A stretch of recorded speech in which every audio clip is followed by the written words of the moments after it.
Hello everyone, hope you all are doing good. Today we will start with new chapter of physics, that is energy. You must have heard this word in your last classes. So first we will define energy. So energy is the capacity or ability to do work. Means with the help of energy we can perform number of work and we get this energy from our food. So energy is the capacity or ability to do work. In this chapter we will study about machines, different types of machines. So what is a machine? A machine is a device that make our work easy, or it is a device that can do work. For example, in our daily life we use simple tools to make our work easy. For example, knife is there, scissor is there, plier is there, right? So they are come in the category of machine.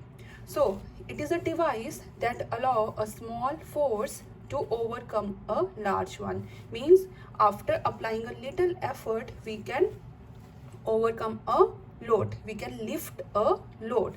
So what is an effort? Effort, it is a force that is applied to the machine. So it is a force that is applied to a machine. And what is load? Load, it is a force that the machine applies to the object. Means opposite of effort is called load. With the help of effort we can lift a load, right? So now we study different types of machines. Machines are categorized into two types, that is simple machines and complex machines. What are simple machines? Simple machines are the machines that are easy to use, that we simply use, right? So simple machines contains a pair of tongs, pulley, knife, screwdriver is there, plier is there, scissor is there. So they are come in the category of simple machine because we don't require the training to use them.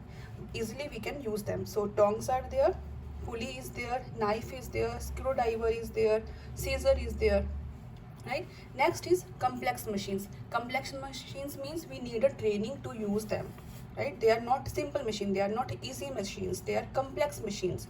So we need a training to use these types of machines. For example, see, sewing machine is there, tractor is there, aircraft, bicycle, right? So car is there, they comes in the category of complex machine. Washing machine is there, right? So they come in the category of complex machines.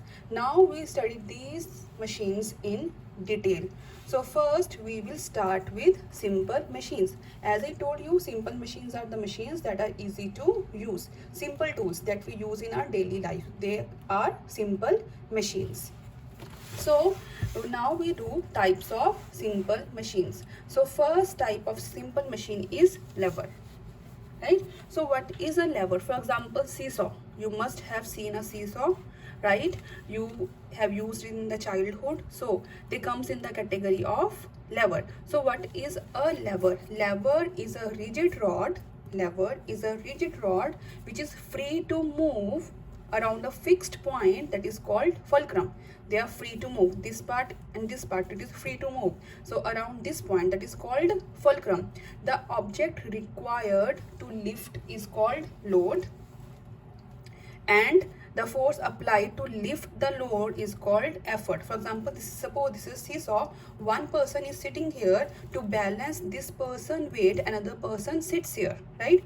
So the first person that is sits here is called load, and to balance this load the other person sits here and it's called effort, right? And the middle point is called fulcrum. So now we'll do types of levers. Levers are divided into three classes, 1, 2 and 3. So now we study the first class of lever. Now the first class lever also contains effort, load and fulcrum. Now in the first class lever, the position of the fulcrum is at the middle of effort and load. The fulcrum lies in the middle of the effort and load. That comes in the category of all the tools where fulcrum is at the center.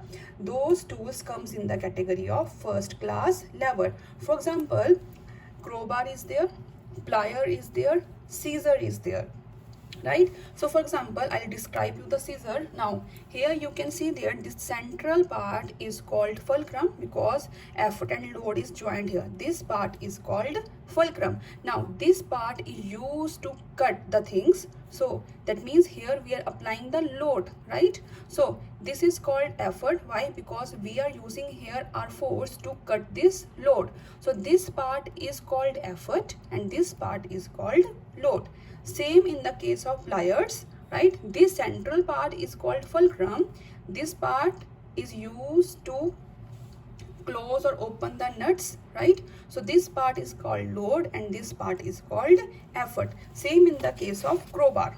Same in the case of crowbar, it is used to lift the loads. So this part is called fulcrum, here it is load and here it is effort. So the tools where effort lies in between effort and load, those tools comes in the category of first class lever, right?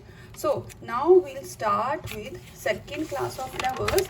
So here in the second class of lever, the position of fulcrum is at the end and load is in between fulcrum and effort, right? In first case we had fulcrum here, load here and effort here. Now in second class we have load here, fulcrum here and effort here. Now what type of tools comes in the second class of lever? For example, nut cracker is there, wheelbarrow is there, bottle opener is there. Wheelbarrow, same example, we are using simple machines, and same you must have gone to the market, to the grocery shops, right? There you are using trolleys. Those trolleys comes in the category of second class of lever, right? For example, nut cracker, here you can see in the diagram, here you are using your effort to break this nut, right? So here you are applying effort, this is the load and this is the fulcrum. Now load is in between effort and fulcrum. Fulcrum is at one end and effort is at another end, right? Same example is wheelbarrow. Same in the case of wheelbarrow. Now here you are pushing the wheelbarrow. Now here you are applying the effort, here is the load and here is the fulcrum, right? Same next example is bottle opener. Here you are using your force in the middle, not at the end. In the middle you are using your force to open the nut or to open the bottle cap, right? So here you are applying effort and here is the load. So load is in between fulcrum and effort. So these are the examples of the second class of lever. Now we'll do the third class of lever. In the third class of lever, what is there? Effort lies between load and fulcrum. Fulcrum at one end, load is at another end, and effort is in between load and fulcrum. This comes in the category of third class of lever. Now what type of machines comes in this category? One is broom, another is stapler. These things you